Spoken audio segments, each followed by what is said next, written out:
Hello friends, कैसे हैं आप सभी लोग। आई होप आप सब लोग बिल्कुल ठीक होंगे। चलिए शुरू करते हैं आज की क्लास।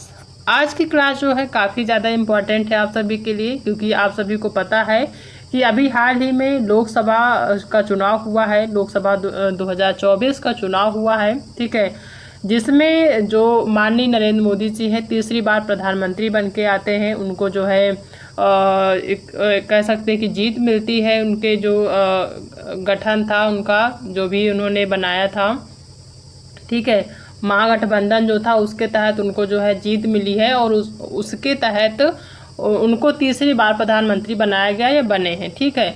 तो उसके बाद जैसे ही वो प्रधानमंत्री के पद की शपथ लेते हैं, माननीय जो आप राष्ट्रपति महोदया हैं द्रौपदी मुर्मू जी, वो उनको शपथ दिलाती हैं प्रधानमंत्री की, ठीक है। उसके बाद जो है मंत्रिमंडल 2024 का गठन होता है, क्योंकि जाहिर सी बात है जब लोकसभा चुनाव होता है उसमें जो है नए प्रधानमंत्री बनते हैं, तो कुछ जो है जो मंत्री होते हैं उनको अलग अलग मंत्रालय दिए जाते हैं, यानी पूरे मंत्रिमंडल का गठन होता है।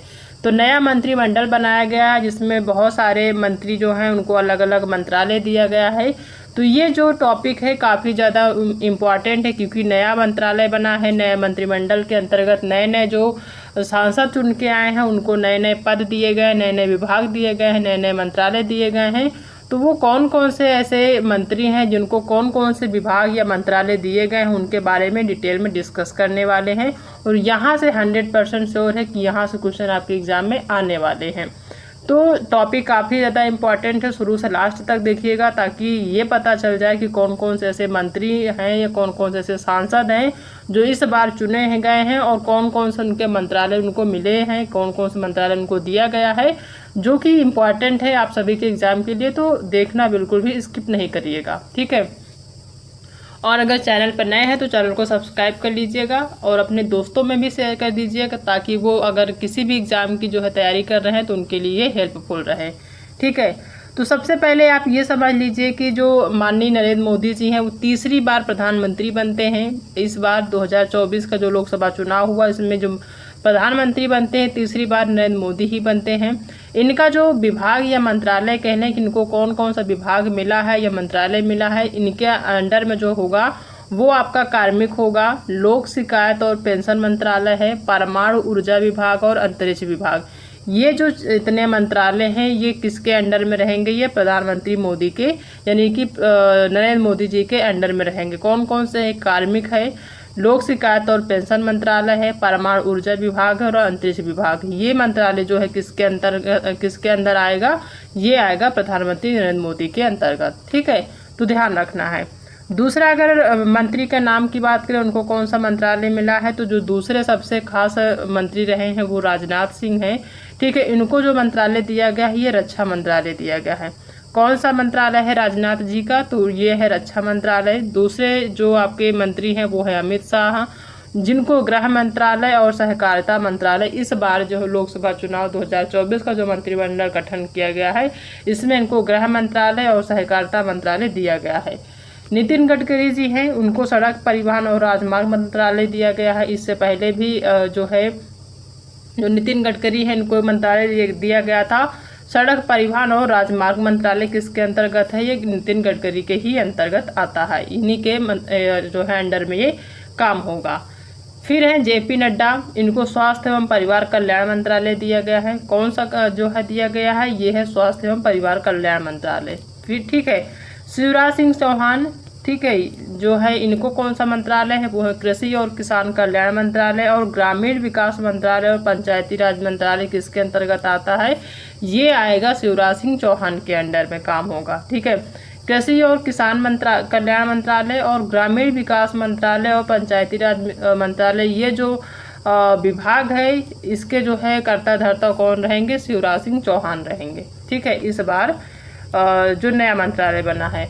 फिर है निर्मला सीतारमण, जो कि वित्त मंत्री हैं। इससे पहले भी इनका जो है वित्त मंत्रालय रहा है, इस बार भी इनको निर्मला सीतारमण को वित्त मंत्रालय ही दिया गया है।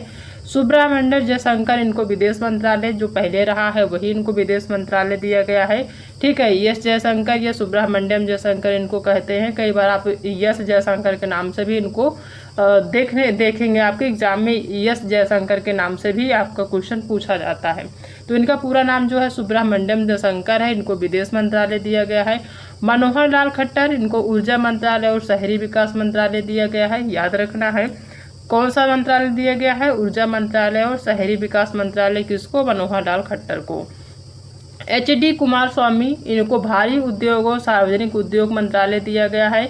HD कुमार स्वामी को कौन सा मंत्रालय दिया गया है, भारी उद्योग और सार्वजनिक उद्यम मंत्रालय HD कुमार स्वामी को दिया गया है। ठीक है, फिर आते हैं आपके पीयूष गोयल साहब, इनको वाणिज्य एवं उद्योग मंत्री, उपभोक्ता मामले, खाद्य एवं सार्वजनिक वितरण मंत्रालय। ठीक है, ये जो पीयूष गोयल है इनको वाणिज्य एवं उद्योग मंत्री, उपभोक्ता मामले, खाद्य एवं सार्वजनिक वितरण मंत्रालय का जो है विभाग दिया जाता है। धर्मेंद्र प्रधान इनको शिक्षा मंत्रालय दिया जाता है। जीतन राम मांझी जिनको सूक्ष्म लघु और मध्यम उद्योग मंत्रालय का जो विभाग है इनको दिया जाता है। किसको, जीतन राम मांझी को इनको सूक्ष्म लघु और मध्यम उद्यम मंत्रालय दिया जाता है। ठीक है, राजीव रंजन सिंह जिनको लल्लन सिंह भी कहते हैं, इनको पंचायती राज मंत्रालय, मत्स्य पालन यानी कि जो मछली पालन है, पशुपालन और डेयरी मंत्रालय इनको दिया जाता है। कौन है, राजीव रंजन सिंह है।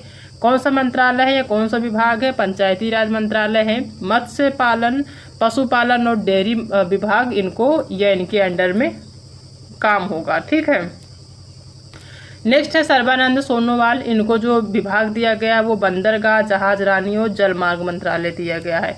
कौन सा मंत्रालय है सर्बानंद सोनोवाल का, ये है बंदरगाह, जहाज रानी और जलमार्ग मंत्रालय सर्बानंद सोनोवाल के अंडर में काम करेगा। ठीक है, नेक्स्ट है वीरेंद्र कुमार, इनको सामाजिक न्याय और अधिकारिता मंत्रालय दिया जाता है। ठीक है, कौन है सामाजिक न्याय और अधिकारिता मंत्रालय के मंत्री, वो हैं वीरेंद्र कुमार। किंजरापुराम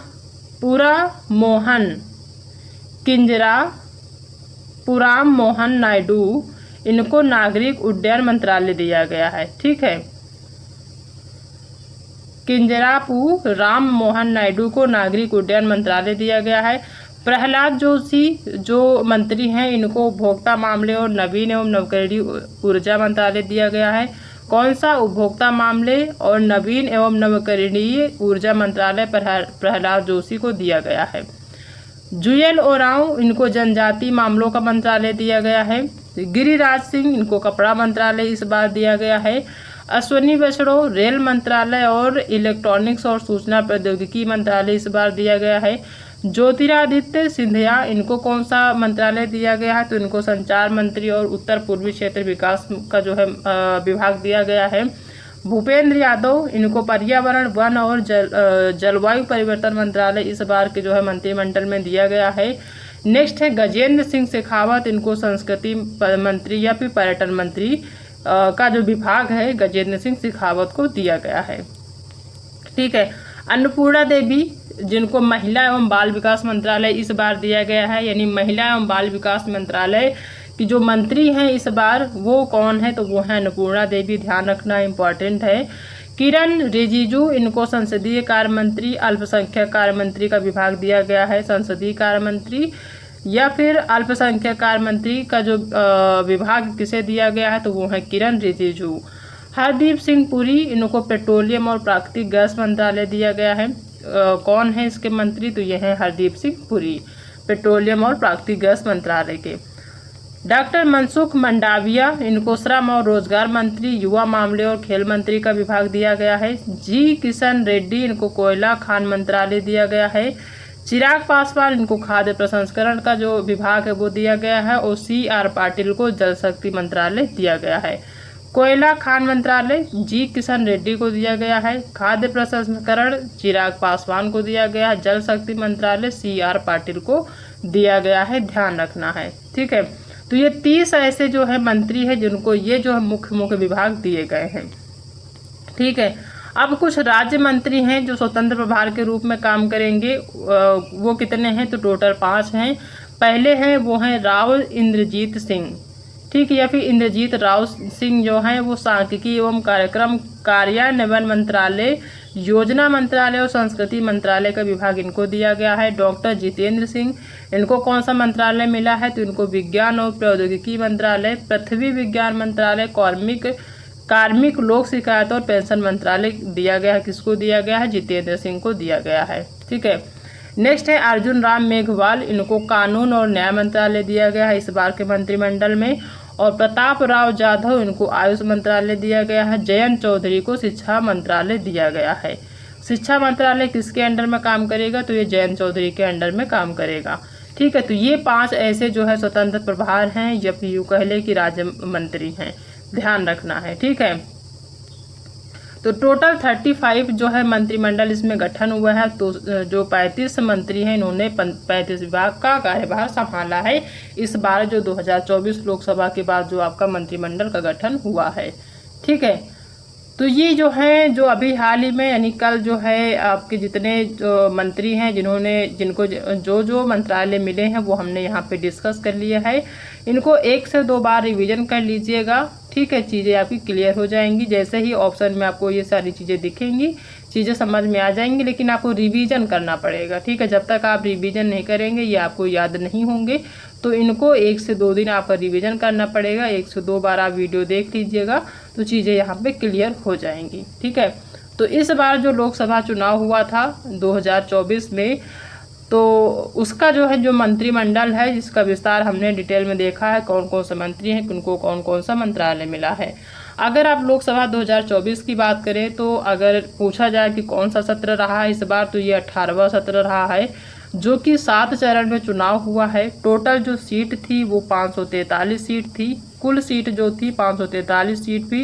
इसमें जो है इतने सीट पे चुनाव होना था, लेकिन जो चुनाव हुआ है वो 542 ही सीट पे हुआ है। एक सीट पे जो है नहीं हुआ चुनाव। क्यों नहीं हुआ, क्योंकि वहाँ के जो सांसद थे यानी जो सूरत लोकसभा है, सूरत जो लोकसभा क्षेत्र है वहाँ के जो सांसद हैं मुकेश दलाल, जो कि बीजेपी के जो है मंत्री रहे, बीजेपी के जो है उम्मीदवार रहे हैं, उनको निर्विरोध सांसद चुन लिया गया है। तो वहाँ पे चुनाव नहीं हुआ है, इसलिए 543 सीट होने के बावजूद भी 542 पे ही क्या हुआ, चुनाव हुआ। एक पे चुनाव हुआ ही नहीं है। वहाँ पे इनका विरोधी दल कोई नहीं था, उनको जो है निर्विरोध सांसद चुन लिया गया है। क्या नाम था, तो मुकेश दलाल था। सूरत लोकसभा क्षेत्र है, बीजेपी से थे, इतना याद रखना है। अगर बात करें कि जो लोकसभा चुनाव 2024 में हुआ है इसमें बहुमत के लिए कितना जो है सीट आना जरूरी होता है, तो ये होता है 272। ठीक है। इस बार का हो या कभी का हो 272 आपको जो है सीट लानी होती है। कोई एक पार्टी है या फिर उसका महागठबंधन है, अगर 272 जो है सीटें आती है उसकी, तो उसकी जो है सरकार बनती है। ठीक है। तो इस चीज़ को ध्यान रखिएगा। तो ये जो कुछ डिटेल्स हैं जो कि काफ़ी ज़्यादा इम्पॉर्टेंट है, हमने यहाँ पे डिस्कस कर लिए हैं। और आने वाले जो भी आपके एग्ज़ाम होने हैं, चाहे वो री एग्ज़ाम हो चाहे फिर ऐसे आपका वनडे एग्ज़ाम हो, उनमें ये क्वेश्चन यहाँ से आपके पूछे जाने हैं। तो काफ़ी ज़्यादा इम्पॉर्टेंट है आज का टॉपिक। ठीक है। तो आई होप कि आप सभी को आज की जो क्लास है वो पसंद आई होगी। अगर आज की क्लास पसंद आई है तो वीडियो को लाइक करिएगा, अपने दोस्तों में शेयर करिएगा, और अगर आप चैनल पर पहली बार विजिट कर रहे हैं तो चैनल को सब्सक्राइब करना बिल्कुल भी मत भूलिएगा। ठीक है। तो मिलते हैं नेक्स्ट क्लास में एक नए टॉपिक के साथ। तब तक अपना ध्यान रखिएगा।